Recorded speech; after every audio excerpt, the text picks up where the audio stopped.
Hello guys, आपका बहुत बहुत स्वागत है हमारे यूट्यूब चैनल पर। आज की वीडियो में हम लोग बात करने वाले हैं आर्टिफिशियल इंटेलिजेंस के अंदर यूनिट नंबर 4 के बारे में। इसको हम लोग वन शॉट के अंदर देखेंगे कि कौन कौन से इंपॉर्टेंट टॉपिक्स हैं इस यूनिट के अंदर, और उन सारे टॉपिक्स को हम लोग डिटेल में डिस्कस करने वाले हैं। जितने टॉपिक यहाँ पे लिखे हुए हैं, इसके अलावा शायद ही कोई टॉपिक एग्जाम में पूछा जाएगा। ठीक है, बहुत कम चांसेस हैं। यही टॉपिक्स में से आपको कोई ना कोई टॉपिक एग्जाम में मिल जाएगा। इसमें से सबसे ज़्यादा इंपॉर्टेंट टॉपिक है हमारा आर्किटेक्चर ऑफ इंटेलिजेंट एजेंट, और दूसरा सबसे इंपॉर्टेंट टॉपिक है ट्रस्ट एंड रेप्यूटेशन। इसके अलावा नेगोशिएशन एंड बार्गेनिंग आपका सेकंड प्रायोरिटी टॉपिक है, बट इंपॉर्टेंट है, इसलिए इसको भी पढ़ लेना है अच्छे से। और एजेंट कम्युनिकेशन। तो ये चारों टॉपिक में से टॉपिक्स आते रहते हैं रिवॉल्व होकर एग्जाम में। जो सबसे ज़्यादा पूछे जाते हैं वो है टॉपिक नंबर 1 और 4। ठीक है, अब देखो, सबसे पहले अगर मैं बात करूं आर्किटेक्चर ऑफ इंटेलिजेंट एजेंट की, तो इसको हम लोग ऑलरेडी यूनिट 1 के अंदर पूरा डिटेल में पढ़ चुके हैं कि इंटेलिजेंट एजेंट क्या होते हैं, इनके टाइप्स क्या होते हैं। ठीक है, तो यहाँ पे हम लोग बस आर्किटेक्चर डिस्कस करेंगे कि इंटेलिजेंट एजेंट का आर्किटेक्चर होता क्या है। बाकी इसके अंदर आपको उसके टाइप्स को भी डिफाइन करना पड़ेगा, तो वो सारी चीज़ें यूनिट 1 के अंदर मैंने ऑलरेडी पढ़ा दी हैं, तो अब वहाँ पे आप लोग को पता चल गया होगा। ठीक है, और उसके अंदर भी अगर यूनिट 1 के अंदर भी आप इसको ऐड कर देते हो आंसर के साथ, तो कोई गलत नहीं होगा और आपको एक्स्ट्रा मार्क्स भी मिलेंगे इस पे। ठीक है, सो इसको आप ऐड कर देना। अगर आपको इंटेलिजेंट एजेंट पूछा जाता है एग्जाम में और उसके टाइप्स पूछे जाते हैं, तो आप स्ट्रक्चर बना के समझा सकते हो, उसके बाद में टाइप्स को डिफाइन कर सकते हो। ठीक है, तो ये क्वेश्चन आपका यूनिट नंबर 4 और यूनिट नंबर 1 दोनों में आ सकता है। ठीक है, यूनिट नंबर 1 है या 2 है? 2 है शायद, यूनिट नंबर 2 में है हमको लग रहा है। तो अभी सबसे पहले बात करते हैं आर्किटेक्चर ऑफ इंटेलिजेंट एजेंट की। आर्किटेक्चर ऑफ इंटेलिजेंट एजेंट होता क्या है? देखो, ये बहुत सिंपल सा आर्किटेक्चर बना रखा है मैंने यहाँ पे। ठीक है, काफ़ी ज़्यादा ढूंढने के बाद मुझे एक ये आर्किटेक्चर दिखा था बेसिकली, जो प्रॉपरली डिफाइन कर रहा था हमारा कि एजेंट करते क्या हैं एक्चुअली। ठीक है, तो क्या होता है, एजेंट्स के पास कुछ एबिलिटीज़ होती हैं, इनके कुछ गोल्स होते हैं और इनके कुछ प्रायर नॉलेज होती है। ठीक है, ये तीनों येलो कलर में इसलिए क्योंकि ये हमारे एजेंट के पर्सनल टॉपिक्स हैं, इनसे और कोई कनेक्शन हमको नहीं मिलता। ठीक है, बट ऑब्जर्वेशन, पास्ट एक्सपीरियंस और एक्शंस, ये एजेंट और इन्वायरमेंट के बीच में होने वाले कुछ आप कह सकते हो सर्कमस्टांसेस हैं जो एजेंट और इन्वायरमेंट के बीच में होते हैं। ठीक है, तो कौन सी चीज़ क्या होती है, हर चीज़ अभी हम लोग डिस्कस कर लेंगे। सबसे पहले बात करें कि एजेंट क्या होते हैं, तो एजेंट आप लोग को पता होगा कि एजेंट क्या होते हैं। Basically it is a program और system that uses artificial intelligence technique to perform task autonomously. मतलब कि ये बेसिकली प्रोग्राम होते हैं या फिर ऐसे सिस्टम्स होते हैं जिनको आर्टिफिशियल इंटेलिजेंस के अंदर यूज़ किया जाता है किसी भी टास्क को ऑटोनोमसली, यानी कि अपने आप से परफॉर्म कराने के लिए। ठीक है, ये एक तरीके से हमारे आर्टिफिशियल इंटेलिजेंट का एक इंटीग्रेटेड पार्ट होते हैं। ठीक है, एजेंट्स में हमारे रोबोट्स भी आ सकते हैं, एजेंट्स के अंदर हमारे बॉट्स भी आ सकते हैं, एजेंट्स के अंदर हमारा चैट जीपीटी भी एजेंट की तरह ही काम करता है। ठीक है, तो एजेंट के अंदर मल्टीपल एआई फील्ड्स के डोमेन्स को आप सेलेक्ट कर सकते हो। ठीक है, इसके बाद बात करें एबिलिटीज़ की, तो एजेंट की एबिलिटीज़ क्या क्या होती हैं। ठीक है, एजेंट की एबिलिटीज़ में सबसे पहली एबिलिटी होती है हमारी, it refers to the skills और फंक्शनैलिटीज़ ऑफ इंटेलिजेंट एजेंट। मतलब कि ये हमारा एजेंट की स्किल्स, जो भी एजेंट चीज़ें कर सकता है, ठीक है, वो सारी स्किल्स, उसके फंक्शंस, जो जो फंक्शंस वो परफॉर्म कर सकता है, उन सबको रिप्रेजेंट करती है हमारी abilities. It includes perception and reasoning. Perception मतलब कि सेंसिंग एंड इंटरप्रेटिंग डेटा। जो एबिलिटीज़ होती हैं हमारे एजेंट की सबसे पहली एबिलिटी क्या होती है, वो डेटा को सेंस करता है और डेटा को इंटरप्रेट कर सकता है। रीजनिंग मतलब making decision based on logical reasoning. Logical reasoning के बेसिस पे जो डेटा उसने सेंस किया है उसको इंटरप्रेट करेगा और उसकी हेल्प से एक पर्टिकुलर डिसीजन तक पहुंचेगा, एक डिसीजन को फॉर्म करेगा। ठीक है, तो ये हमारे एजेंट की एबिलिटीज़ होती हैं।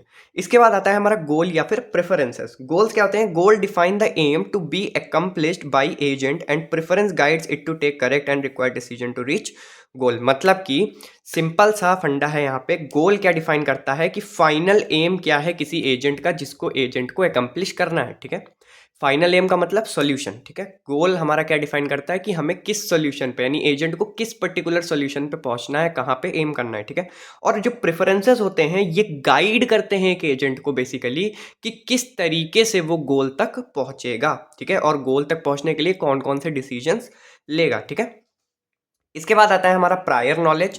It includes pre existing knowledge about the environment that is utilized in the process of decision making. मतलब कि ये हमारी वो नॉलेज होती है जो पहले से एजेंट के पास होती है, इन्वायरमेंट से इंटरैक्ट करने से पहले इन्वायरमेंट के बारे में जो थोड़ी बहुत नॉलेज होती है वो एजेंट के पास होती है। ठीक है, उसी को हम क्या कहते हैं?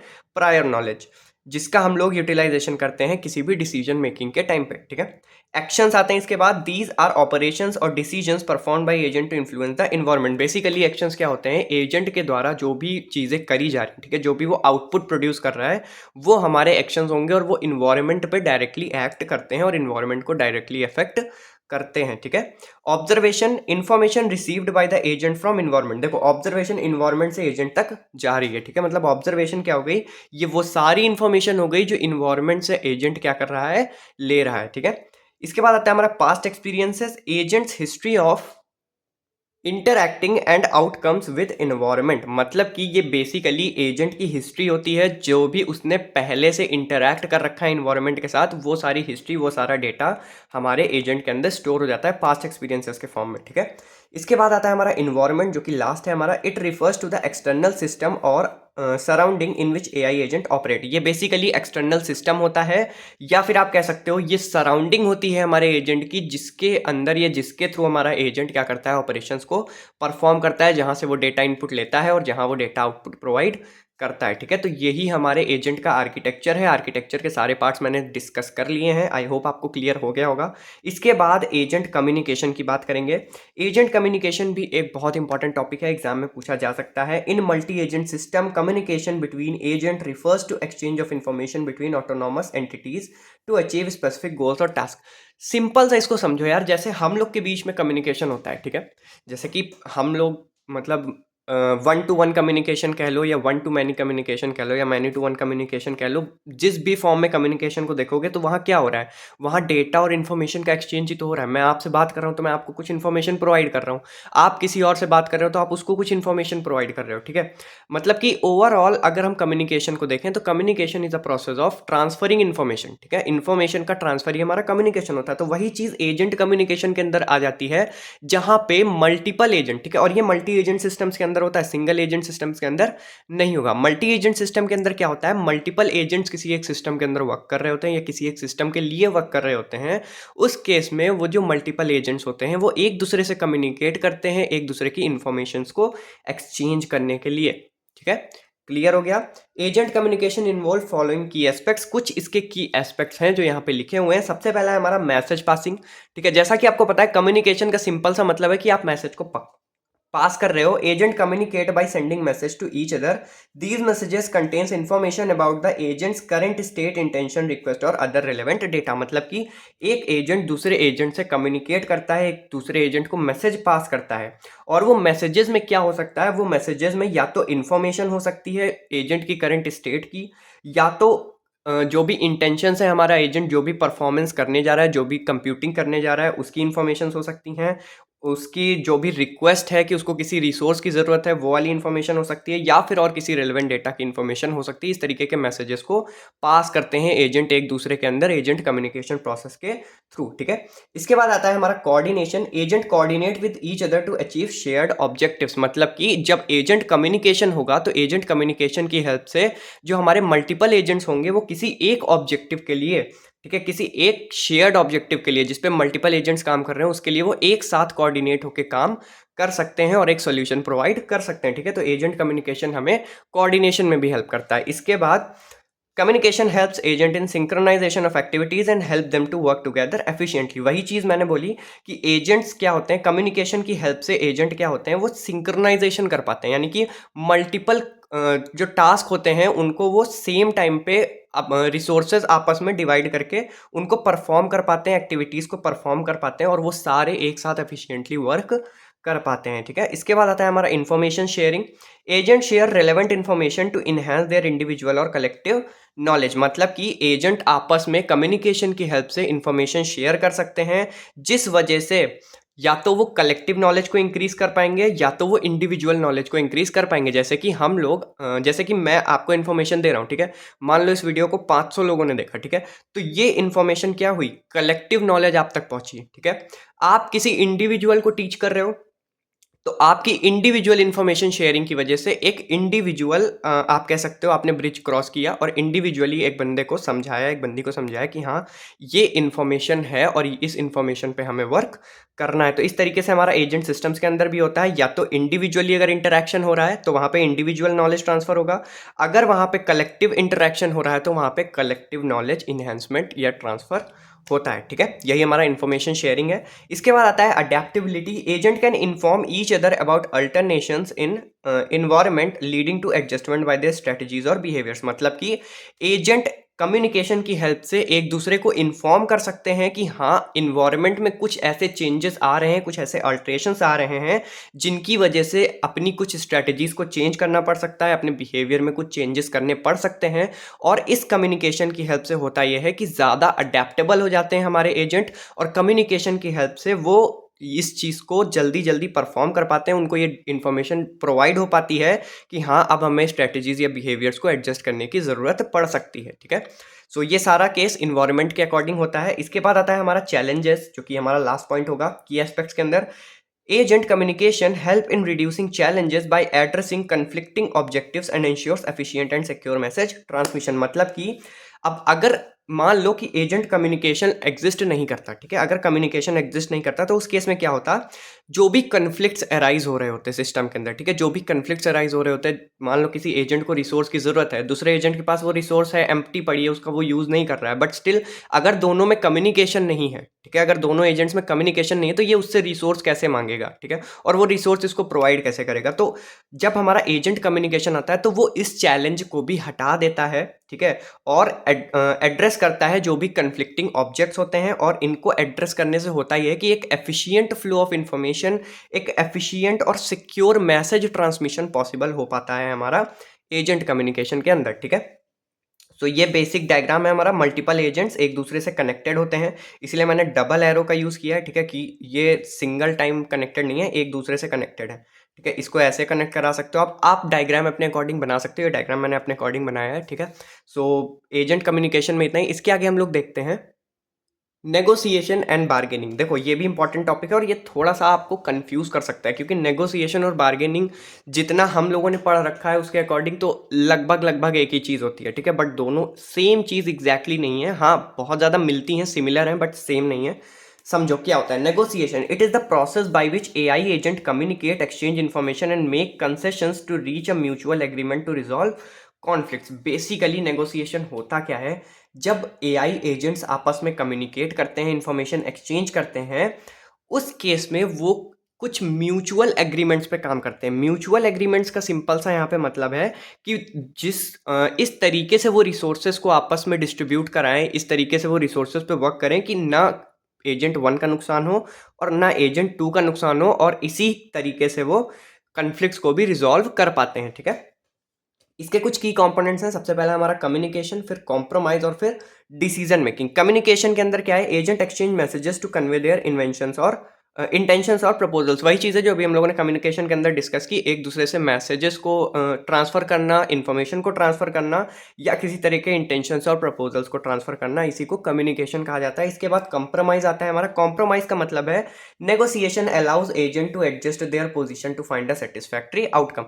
नेगोशिएशन क्या करता है, नेगोशिएशन अलाउ करता है एजेंट्स को कि वो अपने पोजीशंस को एडजस्ट कर सकें ताकि एक सेटिस्फैक्ट्री आउटकम रिलीज हो सके। ठीक है, decision making, agent make decision based on information retrieve during negotiation process. मतलब कि एजेंट डिसीजन क्रिएट कर सकता है, एजेंट डिसीजन बना सकता है, किसके बेसिस पे, जो इंफॉर्मेशन हमारे नेगोशिएशन प्रोसेस के दौरान रिट्रीव करी गई है। ठीक है, उस इंफॉर्मेशन के बेसिस पे डिसीजन यहाँ पे बनते हैं। ठीक है, अब आगे बढ़ते हैं टाइप्स ऑफ नेगोशिएशन। बेसिकली यहाँ पे दो टाइप्स के नेगोशिएशन है, डिस्ट्रीब्यूटिव नेगोशिएशन और integrated negotiation, sorry integrative negotiation. ठीक है, दोनों ही अपने नाम के अकॉर्डिंग ही है। जैसे इसका डिस्ट्रीब्यूटिव है, इसका मतलब इसमें इंटीग्रेटेड काम नहीं होता है, इसमें डिस्ट्रीब्यूटेड काम होता है। ये इंटीग्रेटेड है मतलब यहाँ पे इंटीग्रेटेड काम होता है और यहाँ पे डिस्ट्रीब्यूटिव काम नहीं होता। वही चीज़ है, here the gain of one agent becomes the loss of other agent. Distributive का सिंपल सा मतलब है कि एक एजेंट का गेन हो रहा है तो कहीं ना कहीं दूसरे एजेंट का लॉस भी हो रहा है। मतलब कि hanging over a fixed resource, मान लो एक दो एजेंट है हमारे पास, ठीक है, दोनों के पास अपने अपने रिसोर्सेज हैं। अब दोनों अगर डिस्ट्रीब्यूटिव नेगोशिएशन पे काम करेंगे तो ये रिसोर्स लेगा, ठीक है, ये अपना काम करता रहेगा, ठीक है, पूरी रिसोर्स ले ली, ये अपना काम कर रहा है, ठीक है, ये अभी खाली बैठा हुआ है।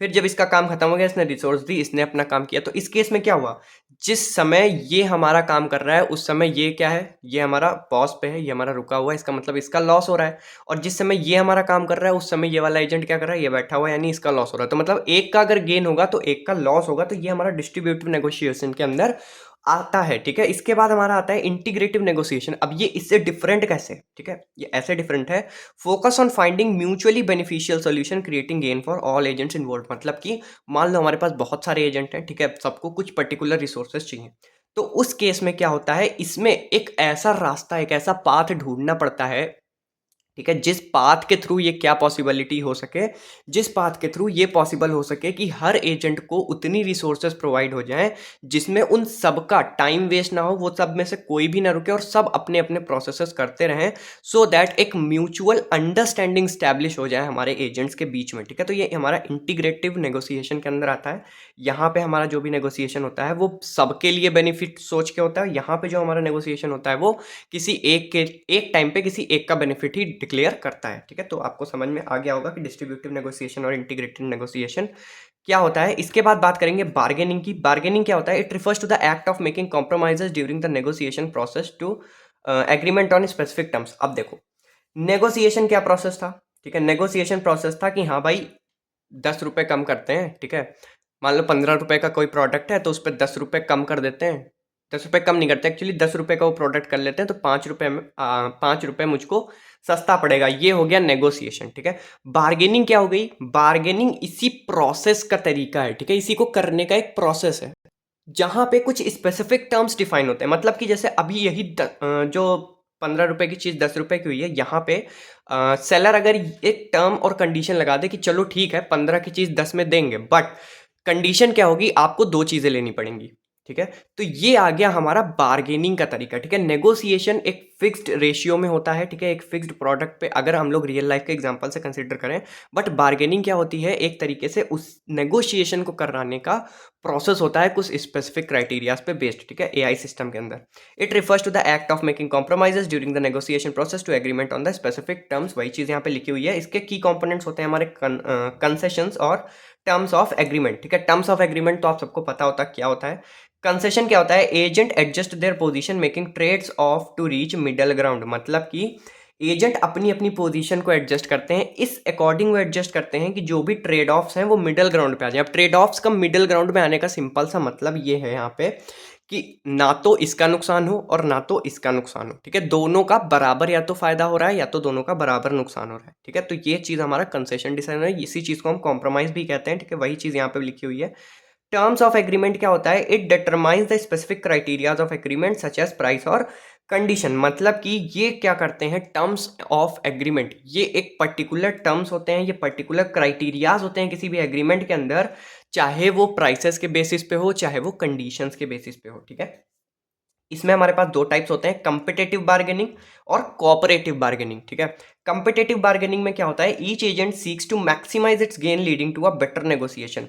हर एजेंट यहाँ पे कोशिश करता है कि उसको मैक्सिमम नेगोशिएशन मिले, जिससे कि वो हर एजेंट ये कोशिश करता है कि उसको मैक्सिमम गेन मिले, जिससे कि वो बेटर नेगोशिएट कर सके, ठीक है। कोऑपरेटिव बार्गेनिंग में क्या होता है, agent works together to find solution that benefit all agents involved. Same उसी तरीके से है जैसे यहाँ डिस्ट्रीब्यूटिव में और इंटीग्रेटिव नेगोशिएशन में हो रहा था, वही चीज़ यहाँ कंपिटिटिव बार्गेनिंग और कोऑपरेटिव बार्गेनिंग में हो रही है। कॉम्पिटिटिव बार्गेनिंग में एक एजेंट अपने फायदे के बारे में सोच रहा है, कोऑपरेटिव बार्गेनिंग में सब कोऑपरेट करके अपने ओवरऑल बेनिफिट को देखते हुए सॉल्यूशन की तरफ से सॉल्यूशन क्रिएट कर रहे हैं, ठीक है। सो आई होप आपको समझ में आया होगा थोड़ा बहुत नेगोशिएशन एंड बार्गेनिंग के अंदर, बाकी एक बार पढ़ लेना, ठीक है। सो क्लियर हो जाएगा। इसके बाद हम लोग चलते हैं सबसे इंपॉर्टेंट टॉपिक की तरफ, जो है ट्रस्ट एंड रेप्यूटेशन। रिपीटेडली ये क्वेश्चन पूछा गया एग्जाम में, मैं कोशिश करूंगा कि आपको अच्छे से एक्सप्लेन कर पाऊँ मैं ट्रस्ट और रेप्यूटेशन क्या होता है। So trust and reputation trust सबसे पहले देखेंगे क्या होता है, फिर देखेंगे रेपुटेशन क्या होता है। Agents establish trust bye evaluating the reliability and competence of the other agent. Agents के बीच में ट्रस्ट कैसे फॉर्म होता है, देखो पहले समझ लो कि ट्रस्ट होता क्या है। देखो आप सबको पता है ट्रस्ट क्या होता है, ठीक है। अगर आप किसी पे ट्रस्ट करते हो तो उसके पीछे क्या रीजंस हो सकते हैं। देखो सबसे पहला रीजन हो सकता है कि आपकी उसकी अंडरस्टैंडिंग अच्छी है, ठीक है। अंडरस्टैंडिंग अच्छी कैसी होती है कि आप कुछ कह रहे हो और वो बंदा टाइम पे आपको उस चीज़ का सोल्यूशन प्रोवाइड कर रहा है, ठीक है। उस चीज़ को कर रहा है, आप किसी कोई काम बोल रहे हो वो कर रहा है टाइम पे, ठीक है। मतलब कि ओवरऑल अगर देखा जाए तो ट्रस्ट फॉर्म करने का यही तरीका होता है। अगर बेसिक ह्यूमन नेचर की बात करें तो ट्रस्ट होने के कुछ यही तरीके होते हैं कि या तो बंदा बहुत ज़्यादा अंडरस्टैंडिंग है सामने वाला, या फिर आप कह सकते हो कि वो काफ़ी एक ओवरऑल अगर देखा जाए तो वो काफ़ी एक अच्छे नेचर का पर्सन है, कि मतलब वो हर चीज़ के साथ बहुत ज़्यादा हम्बल है, तो आपका ईजिली ट्रस्ट मेंटेन हो जाता है उसके साथ, ठीक है। इस तरीके कई सारे सिनारियोज होते हैं। अगर आप बेसिक अपनी लाइफ से कंपेयर करोगे कि आप किसी पे कैसे ट्रस्ट करते हो तो ये आराम से आपको समझ में आ जाएगा। देखो सबसे पहली लाइन जैसे कि यहाँ पे लिखी हुई है, agent establish trust by evaluating the reliability and competence of the other agent. Agent कैसे इस्टेब्लिश करते हैं ट्रस्ट, ये बेसिकली इवेलुएट करते हैं रिलायबिलिटी को, यानी कि कितना वो डिपेंडेंट हो सकते हैं किसी दूसरे एजेंट के ऊपर, and competence of the other agent की, और दूसरा एजेंट किस तरीके से परफॉर्म कर रहा है, कितना उसका कॉम्पिटेंस लेवल है, ठीक है। This evaluation is based on the past interactions, observation, observed behaviour and positive recommendation from other agent. देखो वही चीज़ लिखी हुई है, सिंपल सी बात है। आपने पास्ट में किस तरीके से इंटरैक्ट किया है किसी पर्सन के साथ, आपने उसके बिहेवियर को ऑब्जर्व किया, ठीक है। किसी और ने आपसे बताया, पॉजिटिव चीज़ें बताई किसी पर्सन के बारे में, तो ये ज़्यादा चांसेस होते हैं कि आप उस पर ट्रस्ट करने लगोगे। वही चीज़ एजेंट के साथ होती है। उनका दूसरे एजेंट्स के साथ जैसा भी पास्ट इंटरैक्शन रहा है, जितना भी उन्होंने बिहेवियर को एनालाइज किया है, जितना भी उन्होंने पॉजिटिव रिकमेंडेशंस मिली हैं उनको दूसरे एजेंट्स के थ्रू, उससे वो ट्रस्ट ईजिली डेवलप कर पाते हैं किसी एक पर्टिकुलर एजेंट के लिए, ठीक है। These models include factors such as consistency in delivering promises and overall performance. Basic models की अगर बात करें तो दीज मॉडल्स इंक्लूड फैक्टर। देखो एजेंट्स के अंदर ट्रस्ट कैसे डेवलप होता है, यहाँ पे बेसिक क्राइटेरिया आपको पता चल गया कि यहाँ पे इंटरैक्शंस, ऑब्जर्व्ड बिहेवियर और पॉजिटिव रिकमेंडेशन के बेसिस पे ट्रस्ट डेवलप होता है, ठीक है। इसके और भी कई सारे फैक्टर्स हो सकते हैं, जैसे कि कंसिस्टेंसी इन डिलीवरिंग प्रोमिसेस, मतलब कि जितना टाइम प्रॉमिस किया है हमारे एजेंट ने उतने टाइम में वो सोल्यूशन प्रोवाइड कर रहा है, ठीक है। तो और इस चीज़ में वो बहुत ज़्यादा कंसिस्टेंट है, तो इस केस में ओवरऑल परफॉर्मेंस उसको उसकी देख के ईजिली ट्रस्ट कर सकता है कोई भी एजेंट हमारा किसी एक दूसरे एजेंट के ऊपर, ठीक है। Agent update their trust assessments over time adapting to changes in their environment. मतलब कि एजेंट क्या करते हैं, असेसमेंट्स करते रहते हैं ट्रस्ट के बेसिस पे अपने, और ट्रस्ट को अपडेट करते रहते हैं अपने टाइम टू टाइम। मतलब कि अगर इन्वायरमेंट में कोई चेंज हो रहा है, फॉर एग्जांपल, ठीक है, इसको एग्जांपल समझते हैं। एग्जांपल, इन्वायरमेंट के अंदर कोई चेंजेस परफॉर्म हो रहे हैं, ठीक है। तो अब अडेप्टेबिलिटी के अकॉर्डिंग हमारे एजेंट्स क्या करेंगे, उन इन्वायरमेंटल चेंजेस के साथ अडेप्ट करना शुरू करेंगे, ठीक है। और जितना ज़्यादा वो अडेप्ट करते जाते हैं इन्वायरमेंट के साथ, उतना ज़्यादा उनका ट्रस्ट बिल्ड होता जाता है इन्वायरमेंट के साथ, एज वेल एज जो भी अदर एजेंट्स उस पर्टिकुलर इन्वायरमेंट में काम कर रहे हैं, ठीक है। इसके बाद आता है हमारा एग्जाम्पल। देखो एग्जाम्पल समझ लो, पूरा कॉन्सेप्ट अभी क्यों क्लियर हो जाएगा। Imagine a group of delivery agent robots, ठीक है। कुछ समझ लो, एक डिलीवरी एजेंट्स है, हमारा एक वेयर हाउस है, ठीक है। उस वेयर हाउस के अंदर हमारे कुछ रोबोट्स हैं जो वर्क कर रहे हैं, ठीक है। If one of them consistently deliver packages on time, other agents can trust it to collaborate। मतलब कि अब अगर उन सारे रोबोट्स में से कोई एक ऐसा रोबोट है जो हर काम को टाइम पे कर रहा है, हर डिलीवरी को टाइम पे परफॉर्म कर रहा है, तो इसके बहुत ज़्यादा हाई चांसेस होते हैं कि बाकी जितने एजेंट्स वहाँ पे वर्किंग हैं, ठीक है, वो सारे एजेंट्स ईजिली, यानी वो सारे रोबोट्स ईजिली उस पर्टिकुलर रोबोट पे ट्रस्ट कर सकते हैं, ठीक है। ये बेसिकली हमारा ट्रस्ट का कॉन्सेप्ट है। 5 पॉइंट इसके अंदर मैंने दे दिए हैं। ये क्वेश्चन जब भी एग्जाम में आएगा 10 नंबर में आएगा, और ये पूरा क्वेश्चन आता है कि डिफाइन ट्रस्ट एंड रेपुटेशन। तो 5 पॉइंट इसमें, 5 पॉइंट इसमें, 10 नंबर आपके कोई रोक नहीं सकता है इस क्वेश्चन में, ठीक है। तो बस याद रखना कि क्या होता है, और बस एक ही चीज़ लिखी हुई है यार, बस वर्डिंग्स चेंज हुई हैं, ठीक है। बाकी आप लोग समझदार हो, एग्जाम में बना के लिख सकते हो।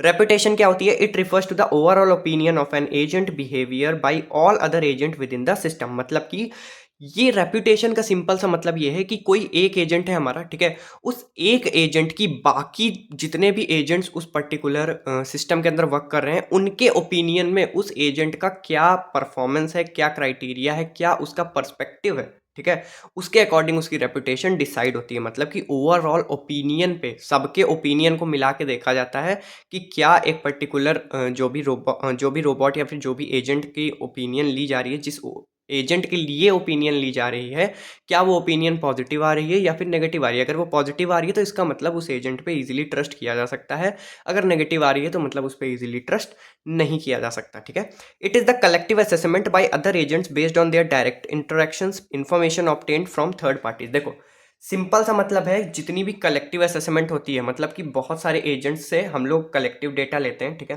कलेक्टिव डेटा मिला बहुत सारे एजेंट से, अब वो चाहे उन्होंने डायरेक्टली उस पर्टिकुलर एजेंट के साथ इंटरैक्ट किया हो या फिर किसी थर्ड पार्टी इन्फॉर्मेशन उनको मिली हो, ठीक है, किसी थर्ड पार्टी से उनको इन्फॉर्मेशन मिली हो, उस केस में भी उनका जो ओवरऑल ओपिनियन होता है या जो ओवरऑल असेसमेंट होता है वो ही किसी एक पर्टिकुलर एजेंट की रेपुटेशन को डिसाइड करता है। ठीक है, अगर आप अपने अराउंड देखोगे तो आपकी रेपुटेशन किस चीज़ पे डिसाइड होगी। ठीक है, आपकी रेपुटेशन आपके आसपास रहने वाले जो भी 10 15 20 लोग हैं, मतलब आपके अगर फादर की रेपुटेशन की मैं बात करूं, ठीक है, फादर की रेपुटेशन किस बेसिस पे डिसाइड होती है, आपके आप गांव में रह रहे हो या फिर शहर में रह रहे हो, कहीं भी रह रहे हो, आपके लोकेलिटी में जो लोग रहते हैं, ठीक है, उनकी नज़रों में आपके फादर की जिस तरीके की इमेज है, उस इमेज के बेसिस पे डिसाइड होता है कि क्या रेपुटेशन है आपकी फादर की आपके लोकेलिटी में। ठीक है, तो वही चीज़ यहाँ पे आप एजेंट के अंदर इम्प्लाई कर सकते हो कि एजेंट के लोकेलिटी में, एजेंट के सिस्टम के इन्वायरमेंट में और जितने भी एजेंट्स हैं उनके ओपिनियन के अकॉर्डिंग वो एजेंट कैसा है, यही उसकी रेपुटेशन होती है। Simple.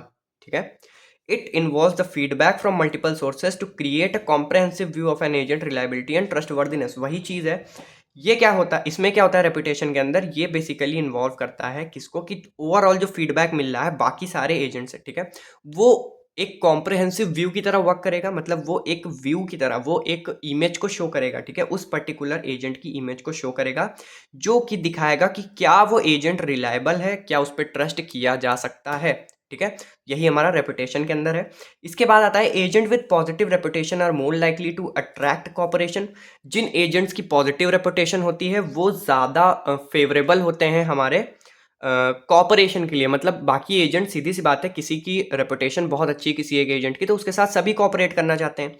While those with negative reputations are more likely to face challenges in forming cooperation. वहीं अगर किसी की इमेज बहुत खराब है, किसी की रेपुटेशन बहुत ज़्यादा नेगेटिव है, तो उससे कोई भी नहीं इंटरैक्ट करना चाहता, उससे लोग दूर भागते हैं। तो वही चीज़ एजेंट के अंदर होता है, अगर किसी एक पर्टिकुलर एजेंट की रेपुटेशन बहुत ज़्यादा नेगेटिव है तो उसके साथ कॉपरेशन करना फेवरेबल नहीं होता है बाकी एजेंट्स के लिए। ठीक है, एग्जाम्पल की बात करें तो consider a buyer and seller in the market. If seller consistently sell good product only then reputation of seller will be positive. देखो, एक सेलर है, एक बायर है। मान लो कि आप सेलर हो और मैं बायर हूँ, ठीक है, मतलब मैं सेलर हूँ और आप बायर हो, ठीक है। अब मैं अगर बार बार आपको अच्छा कंटेंट दे रहा हूँ, कंसिस्टेंटली कंटेंट दे रहा हूँ अच्छा, ठीक है, सो उस केस में मेरी एक रेपुटेशन बिल्ड हो जाएगी आपके विजन या आपके ओपिनियन के अकॉर्डिंग, और उससे होगा क्या कि आप इजीली ट्रस्ट कर पाओगे मुझ पर। ठीक है, अगर मैं ऐसा नहीं करता हूँ, मैं आपको गलत कंटेंट दे रहा हूँ या फिर मैं आपको कंसिस्टेंटली कंटेंट नहीं दे रहा, मैं अपने टाइमिंग्स के अकॉर्डिंग आपको कंटेंट नहीं दे पा रहा हूँ, या फिर फॉर एग्जाम्पल कल कल एग्जाम है और मैं कल शाम को कंटेंट अपलोड करूं आज शाम के बजाय, तो उस केस में क्या होगा, आपकी नज़रों में मेरे लिए ट्रस्ट काफ़ी कम हो जाएगा, आपकी नज़रों में मेरे लिए रेपुटेशन काफ़ी डाउन हो जाएगी। तो वही चीज़ है, आप इसको एज एन एग्जाम्पल भी यहाँ पे मेंशन कर सकते हो। मतलब मेरा वाला एग्जाम्पल मत मेंशन करना, ये वाला एग्जाम्पल मेंशन कर देना बायर और सेलर का। And this is all for this video. इसके बाद यूनिट 5 की वीडियो रात को अपलोड कर दूंगा मैं 10 बजे के पहले पहले, और जैसे ही वो वीडियो अपलोड होगी नोट्स भी आपको मैं सारे प्रोवाइड करा दूंगा डिस्कॉर्ड के ऊपर। एंड थोड़ा डिले हो गया है उसके लिए I am so sorry, and thank you so much for watching this video. All the very best for the exams.